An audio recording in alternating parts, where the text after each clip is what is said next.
All right. Good morning, everybody. My name is Jason Flame, chairman of the Moorpark Chamber of Commerce, and here we are on another episode of our Chamber Chat.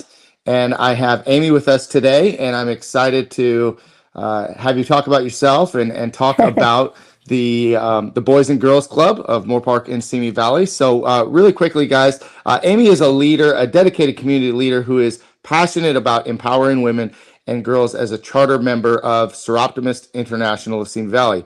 After 8 years of serving at the Simi Valley Chamber of Commerce, she recently stepped into her new role as Director of Development at the Boys and Girls Club of Moorpark and Simi Valley. Amy has proudly called Simi Valley home for the past 24 years, where she and her husband John raised their two children, now 23 and 25. With a deep love for her community, family, and friends, Amy continues to make a meaningful impact through her service and leadership. So Thank there you, you go. Jason. Thank Yeah. you. Thanks for coming on the show today. You've got a brand new role at the Boys and Girls Club, so I'm excited to talk about that. I'd love to know a little bit more about you. Is there anything I didn't mention in that introduction that maybe you'd like to let the audience know? No, I mean, I've been here for a long time, as you mentioned. Well, thank you for having me on, first of all. When you talked about it at the breakfast, I thought, well, that's something I haven't done yet. That would be kind of cool. Hmm. But no, I've been a joiner like all my life, all the way from when I was a teenager. I wanted to join things and be part of the group. So when I moved to Simi, and we moved here when our son was 1, because my husband worked for Countrywide, and we were looking for a place that was safe and nice community and with great schools. And so it just kind of was a good mesh for us, a good fit for us. And I don't know, once I was here, then I was like, okay, I guess now I can join the PTA or, and beyond that. And I like people. And so it was a good way to reach out and, Mom's Club. So it's been a progression leading up to Soroptimist. And, it's funny because I actually didn't work, like didn't get paid for my work for a very long time because I took care of the kiddos.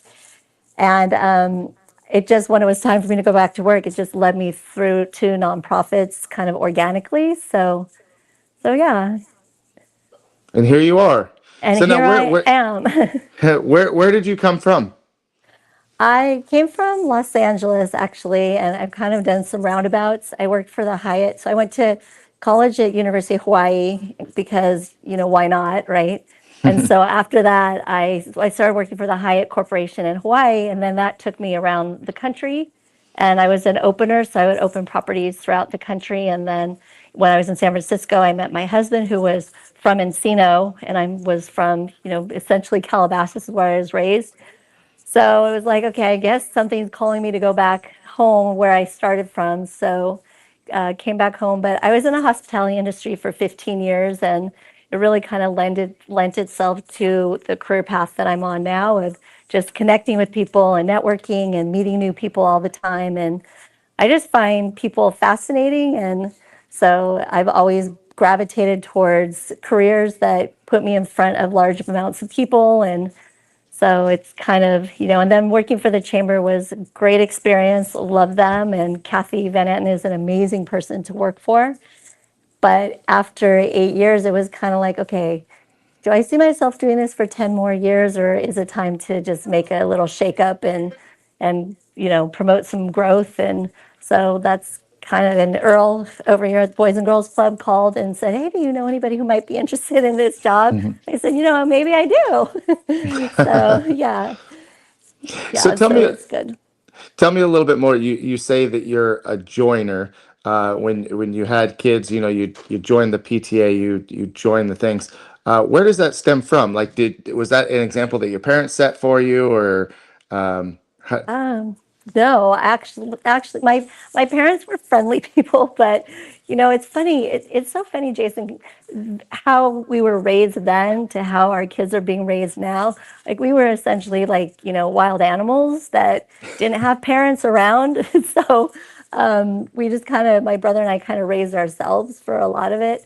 But no, I think I just have always gravitated towards people. I did that 7, whatever that was, the 7 traits testing Hmm. when I did my leadership class in 2019, and the top was just connecting with people, and so I've always been like that, and I just have always wanted a big group of people around, and so when I found Soroptimist, and that was introduced to me by Debbie Thomas, and her daughter's my best friend, and so it just I went to this event, and I know I'm just going all over the place, but when we went to this event at Wood Ranch, and we had these ladies from the Soroptimists in Santa Clarita come out and talk about like girls who couldn't afford, like tampons or toothbrushes, and you hear about that and you realize that that's happening, but you don't really until you meet these girls or these women who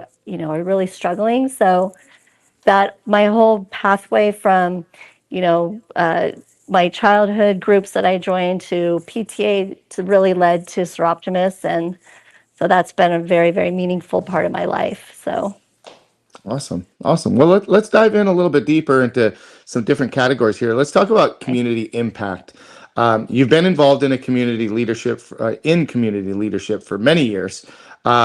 What first inspired you to get involved in a leadership role, and what keeps you motivated to serve? So, like I said, I've always been involved with some type of group.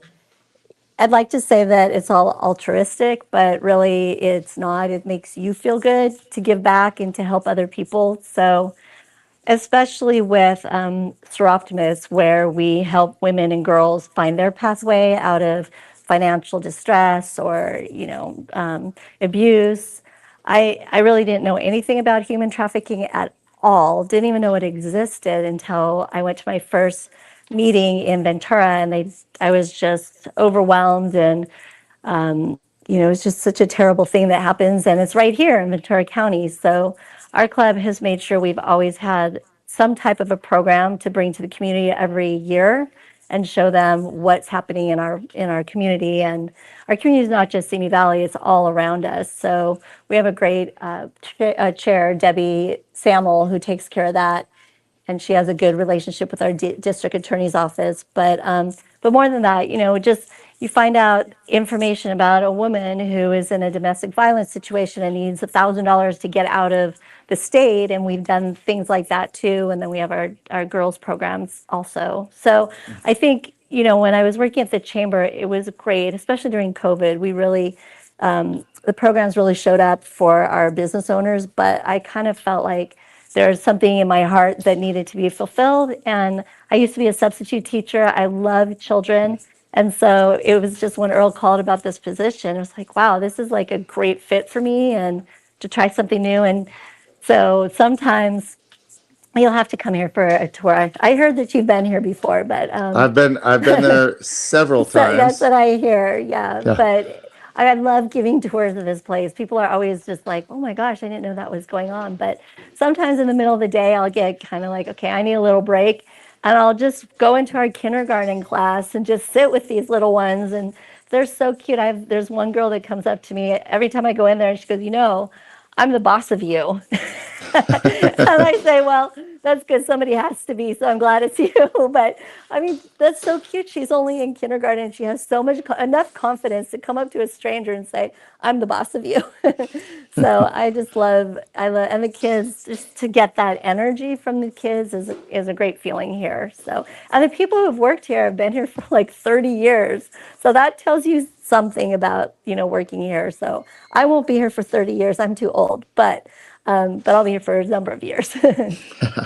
Well, I've always had a soft spot and a great relationship with the Boys and Girls Clubs, both here in Moorpark and in Simi Valley. It's funny. I have been at Simi Valley Boys and Girls Club.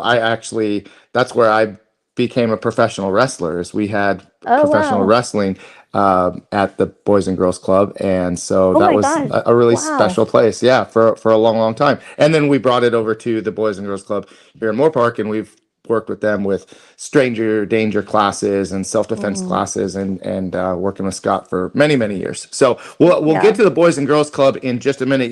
We did talk a little bit about Soroptimist International, Simi Valley, and just talking about empowering women and girls. You mentioned, the trafficking and them needing, essential items, but what are some of the most meaningful ways you've seen women and girls in the community empowered through this work? So when we first started out, before I was president, I was director of teen outreach, and my daughter was a teen at the time. And I knew that there were girls who were in distress. They were cutting themselves. They were, suicidal. They were depressed, anxious, and just it fell into my lap that this woman had this great program. And I said, well, let's get it into our middle schools. And it was not a therapy session, but really it was called My Kaleidoscope Project. Her name is Amber Olson. She lives across the country now. But so I was PTA president of Valley View at the time, and Liz Hernandez was president at Sinaloa at the time. So we both adopted it into those schools. And we heard stories of these teens, especially middle school is a very difficult age, and a lot of the girls are most susceptible to depression and anxiety during middle school. So we really wanted to target those girls. But we saw these amazing stories of these girls who were literally saved by Amber and her My Kaleidoscope project. And that was really fulfilling. I think, for me, because my daughter was a teenager and, knock on wood, she was healthy, she was doing well, but there were a lot of girls who weren't. And then especially when COVID hit, the depression rate and the suicidal rates went up. So we just continue to, that's my soft spot. You were saying kids, my soft spot is teen girls. And, it's very difficult. I can't even imagine being a teen girl right now. And in the last really 10 years with social media and all of the negative influences that they get from that. Parents, are doing their best, but it's difficult right now. And so, it's great for Soroptimist to be able to come in and offer the teen girl program and see as much as we can do. But on top of that, I mean, we've given financial grants to single women who have literally come from other countries to escape abuse with their children with nothing. And we've been able to give them grants so they can go to school to get better jobs and things like that. Those are all so meaningful to us. There's a girl that goes to school at our adult school, and she's probably, I think she's 21, and she has about 10 siblings, and the parents are essentially non-existent in this situation. So she's really taking care of her siblings, her aunt's helping out. But when we found out about that from the adult school, we have a really good relationship with Simi. It's SICE, Simi Institute of Careers and Education. Anyway, we have a great relationship with them, and they just reached out to us and said, hey, we have this girl. And we just, did a wraparound where we gave her over $5,000, computers, just, and also at the same time supporting her sister, who is now going through the same process of needing things in order for her to complete her education. And the fact that these girls and these women are educating themselves plus taking care of their families is just, so overwhelming to us. So we do what we can. We have our Little Black Dress coming up the 18th, and that's where we make pretty much all of our money for the whole year. We do such a great job with that event as far as community support. With the men are waiters, and we have it's about 70% sponsorship at this point because the community just really comes out to support. They see what we do, so yeah. Yeah. Well, I'm familiar with the event. My wife and I have both attended several times. As a matter of fact, we Good. were models one year, Oh, so wonderful. we got to do that part of it. So yeah, pretty Great. powerful and Thank meaningful you. work that you guys are doing with that. Now let's talk a little bit more about the career journey. You mentioned working at the Simi Valley Chamber of Commerce, and you stepped into this new role at the Boys and Girls Club. What excites you most about this new chapter at the Boys and Girls Club? Excites or scares? There's a fine line, to be honest. It's pretty It was close, like, right? it sounded like a great idea. And then I was like, oh, wow, what did I do in my mid 50s? Holy moly, start a new career. But so that's exciting, is starting a new career in your midlife, or, whatever they call it nowadays. But yeah, just being able to raise the money for these kids. 70% of our kids are on low income, meal meal programs through the government. And every time that they come here, they are fed, they have exercise, they have enrichment programs. So knowing that I'm fundraising for these kids to be able to get this quality of life after school while their parents are still working to support them is really meaningful. And that's what excites me. And also for me, because I'm a, a networker, natural networker, like I met you, I didn't know you from before. And so just meeting new people in the community is also very exciting to me, and figuring out how to connect our needs with corporate goals. That's the puzzle part. Tell us a little bit more for those that are watching and may not know about the Boys and Girls Club. What are some of the programs that the Boys and Girls Club offers? And just kind of give an overview of some things that people may not know about the club. Well, what I think is really cool is that we have TK and kindergarten here, and that's not everywhere. So if your kids go to TK or kindergarten, whether it's in Simi, I'm not sure what the Moorpark school system does, but I know in Simi we have TK, and then of course kindergarten for both. But to be able then, if your parents are still at work, then to be able to then have them come here, they can either come here. We have a fleet of vans, so we could pick them up at school, bring them here, or they could do TK and kindergarten at their school that they're in right now. So I think that's a big deal, is having those two programs. And it's a California law that all schools have that at some point, and Simi was one of the first school districts to adopt it, so that's pretty cool. Also, we have some great programs, like it's called Smart Girls and Smart Boys. Smart Girls is a little bit like the Dream It Be a program for Soroptimist, but it's an enrichment program for girls. And so they're learning confidence and self-esteem and how to communicate with each other. And the Smart Boys is the same. So they do that in a half-hour enrichment time here. And so with the kids, what they do is they come in, they sign up for what clubs or what enrichment they want to do. So we have the Smart Girls, the Smart Boys. We have a gardening club. We have chess club. We have theater arts. And so a lot of times these kids aren't necessarily exposed to these opportunities. And so that's our goal, is to give them opportunities that they might not ordinarily get. Like during the summer, this is one of my favorite stories. We took a bunch of kids, and by we, I don't mean me, but they took a bunch of kids to the beach. And they took them to the Santa Monica Pier. And I can guarantee several of those children had never been to the beach before, because they didn't have bathing suits. They just went in the ocean with all their clothes on. And they were just so happy just to be in an ocean, maybe for the first time in their life. So that's a big goal. We also have a great workforce development program. So that's a good use of my role, is to take a lot of the community businesses who I've met through the chamber and connect them with the kids. So the kids went to Ocean Air Financial recently to see how credit unions, and then of course Ocean Air has Dunkin' Donuts, so that was really the pull.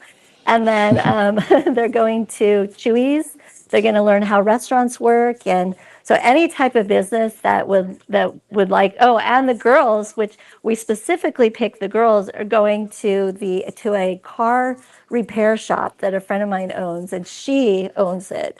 So I thought, wow, this is such a great connection for girls to see that you can own something that is stereotypically a male's universe, but girls can enter that. So that's been great. We had Air Environment do a backpack drive for us, so that's another connection. So any type, for me, like taking that business world and connecting it with our kids here to see what's out there, what they can educate themselves and then become, is really important to me here. Very cool. Can Yeah. you explain, how is the Boys and Girls Club different than the YMCA or other programs that happen to be after school? So YMCA, Parks and Rec, and Boys and Girls Club all have programs at their sites. YMCA, and I don't really know as much as what Chris and Danny do over there, but I know that for YMCA, it's a bigger breadth of demographic, because it goes all the way from, little toddler up to senior, where we just focus on basically TK through till 18. We don't have senior programs here. And then Parks and Rec is also like that with YMCA, where they have a larger breadth of events and classes that you can take all the way through senior too. I'm not sure. I think Parks and Rec is just on school property. I know you can do camps and you can do classes there, but as far as like an after school program, I think they stay on property also. But I know all of the people who run each of the programs, and they're all wonderful people, all with the same heart for kids. And so and I think that we might be less expensive than the other ones, I've been told, but I can't, I don't know what their pricing is. But so we have the fleet of vans who pick up at each place. I think, and in Parks and Rec has some vans too, so they may do it there. I'm not really sure. But I do know that the age range is the biggest difference between us. And I'm not sure if they do food there or not, but that's just because I'm not that educated on their programs.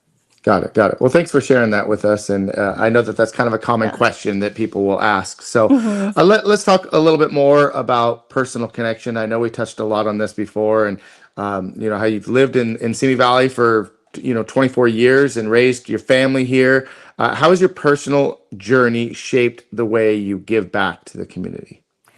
So I'm one of those kinds of people who, if I meet you and I like you, I think you're my friend automatically. And I was talking to somebody years ago, and they were completely the opposite. But I just figure if I know you and like you, you're my friend. And so I have a lot of really great friends here, even though they don't maybe know that they're my friend at all. But so being in the community for my kids, like they did sports through this community since they were little. We had my son in like everything you could possibly have him in. My daughter, they both played lacrosse for Simi High for 4 years.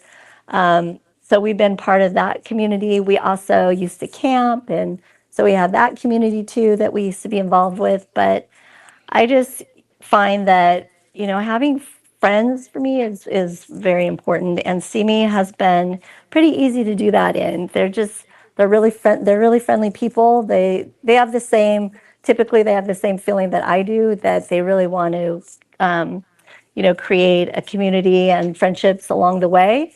So if you, as you know, because you have the same experience, if you can text the mayor of the city you live in, I don't think that happens all the time, right? Hmm. But in your community and with your relationships is the same for us. Like I can text my mayor and say, "How are you doing?" or whatever. I don't think that's that common. So I'm very thankful to be in this city. And I always tell my husband it's going to take a lot to get me out of this city, because you go into a restaurant, people, you go into a supermarket. A lot of people tell me, "Oh my gosh, I hate it when I see people." But for me, like, I can't wait to see who I see today.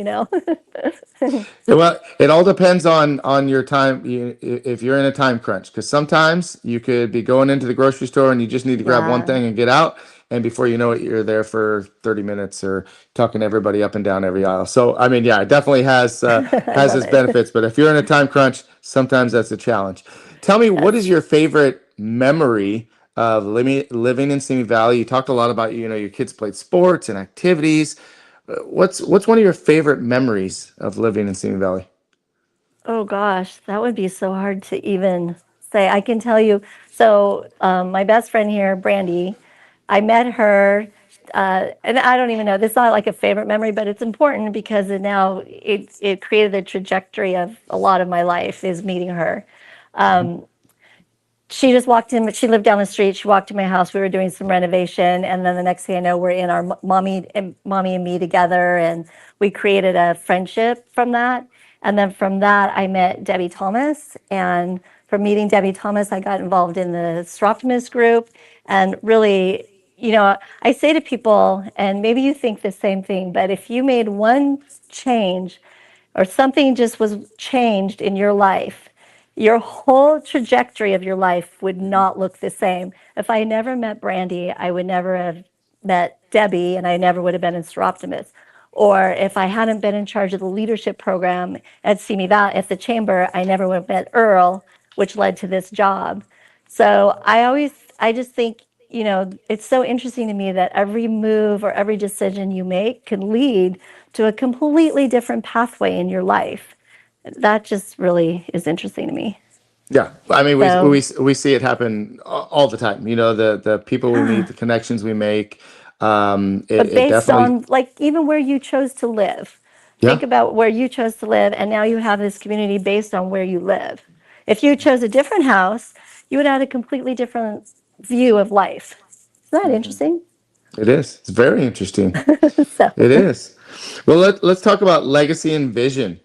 When you think about the future, what kind of impact do you hope your work will leave on the community, and what advice would you give or would you share with others looking to get involved?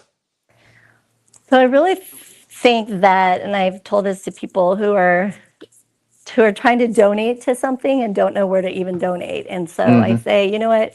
You really need to look inside and see what your passion is, whether it's kids or animals or seniors or, the environment, whatever it may be, and find the nonprofit that fits that passion of yours and get involved. And, I just think it's really important to give back, and philanthropy, I think, is very important, and it makes you feel better to be able to support something that you're passionate about. So that's my first piece of advice, is really see what you're passionate about and then make the step according to what that is. And then legacy, I don't know. Like I think my legacy is my kids, of course, but I think on a grander level, being a Soroptimist here is definitely going to leave an impact on this city. We're 10 and a half years old now, and I think we've done a lot, just like all the other nonprofits have done a lot in Simi Valley. And so I'm pretty proud of that for sure. Yeah, that's great. So, Well, yeah. and I want to just also, encourage anybody who is watching, because it's always, people are afraid to step in because they don't know Mm, where. So your advice about, finding what you're passionate about, but volunteering is so it just I don't know. There's something about it that I find that once you start, you just do more and more. I yeah. joke sometimes that I volunteer more than I work in my career or my business, Mm, which they go hand in hand sometimes. Because yes. that's how some of those relationships were created or how we made the connection. But for example, my wife and I are both members of the Rotary Club, Moorpark Mm, Morning Rotary. And so, we helped put on Holiday on High Street, and we helped serve at the Lord's table. And these are all just, small ways of giving back to your community. And it does feel good, but when you see the impact, when you see the look, I mean, Holiday on High Street for us, you see 8 to 10,000 people just enjoying wow. the holidays and enjoying, being together and coming together as a community, and to know that you had a part in that, or going to serve at the Lord's table and seeing the people that come in and just appreciate, a good meal for that evening. So it definitely does feel good, but it feels even better when you know that it's made an impact on everyone that receives it. So, yeah. So Yeah, thanks again. Thanks for sharing all this information today. Is there anything that absolutely. is there anything that we've missed that we didn't talk about that you want to share with the audience? No, I think we covered it, unless you have any other pending questions that I didn't answer. Or I feel like it was a little like, I had all your questions laid out, and I had ChatGPT, and I had a meeting, and we had all the answers laid out. And of course, I have none of that here. So my answers may be a little more, yeah, my Earl and I use ChatGPT. I'm sure you do too, all the time. I don't know how we ever live without it, seriously.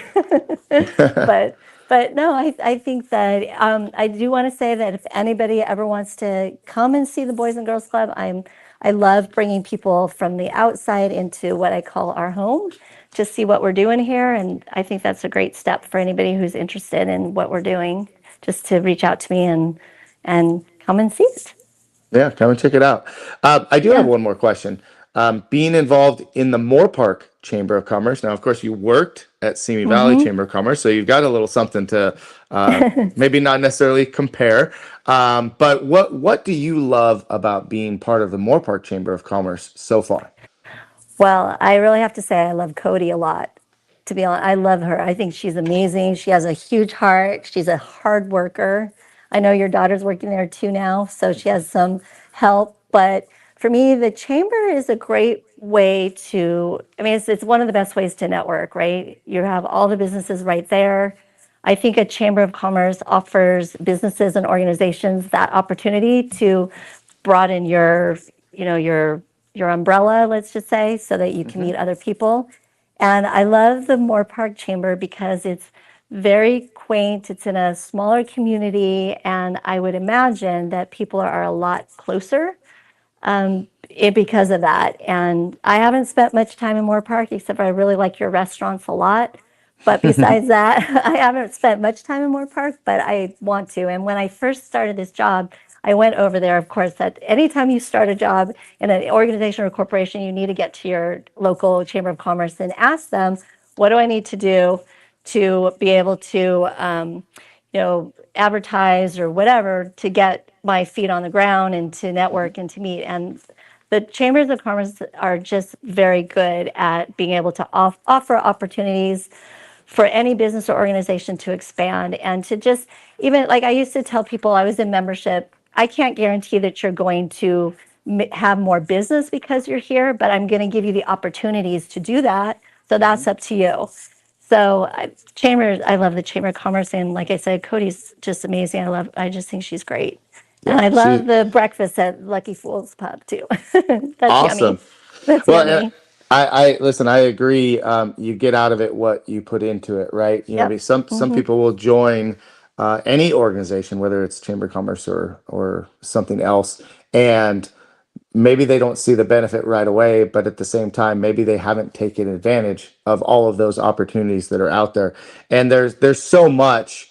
I could have a whole call just to explain what some of the benefits are, but I thought I would just talk about some of the events that we have coming up at the Chamber of Commerce, just to remind everybody. So if you're watching this now, know that we have our social media workshop that we offer every single month coming up. That's tomorrow. No, I'm sorry, next week.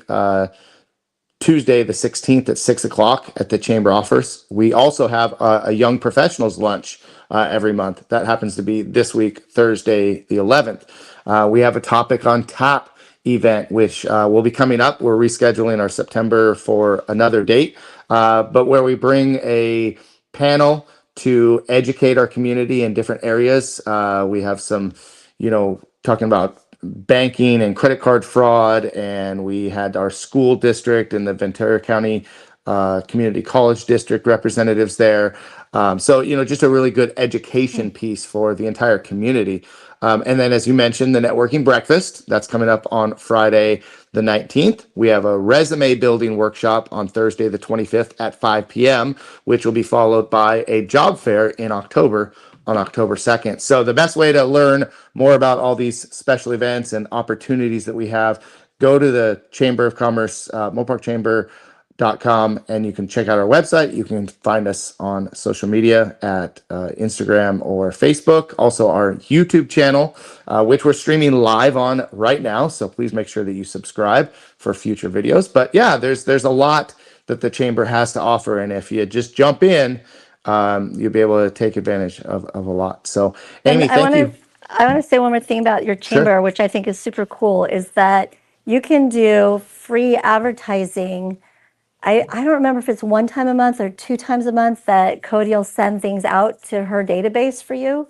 And Hmm. I thought that was really nice. That was because Soroptimist is a member also of your chamber. So when I moved over here, we joined that too. So we've used it for Little Black Dress. We've used it for our golf tournament for Boys and Girls Club. So that's a great benefit for them. And I mean, yeah, you're a busy chamber, and you didn't even talk about all the advocacy work that chambers do. So there's even more Right. like behind the There's scenes. there's so much. Yeah, and Yeah. the And ribbon e-blast. cuttings.